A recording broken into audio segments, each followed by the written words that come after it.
So in terms of KPIs, how do you track brand building in terms of KPIs and numbers, and what are your thoughts about that? Yeah. Well, I think the short answer is there's probably about 10 to 20 different types of KPIs that you can do.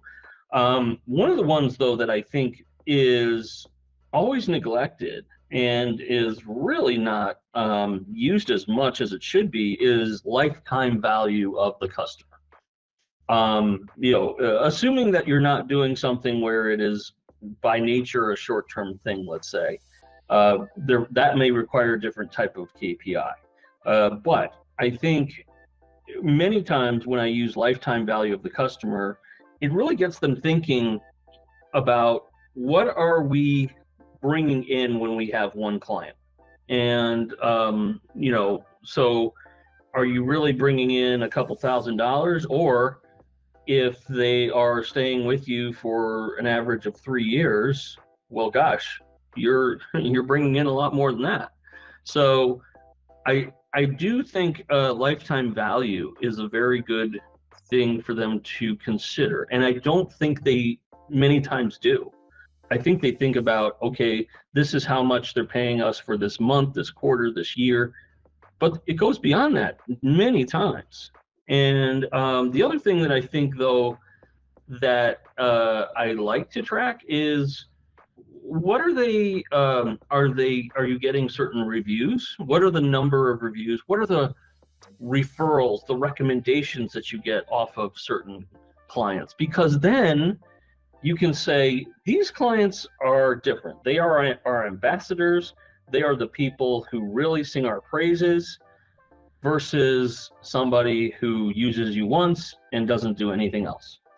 And it's not just the dollars as much as the other things that they can do to champion your brand.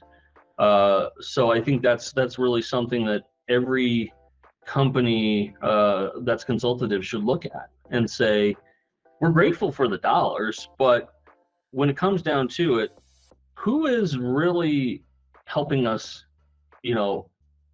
sell, giving us more opportunities?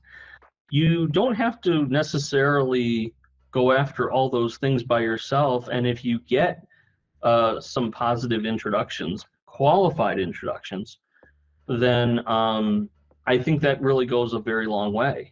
But I should mention that qualified introductions are very different than introductions. So I also ask, how many of those are you getting? Not just meetings, not just, FaceTime with somebody.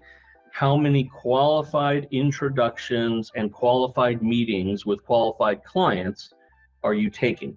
Because it does no good to just have coffee if it's nobody who can bring you within arm's length of the right person. That has to happen.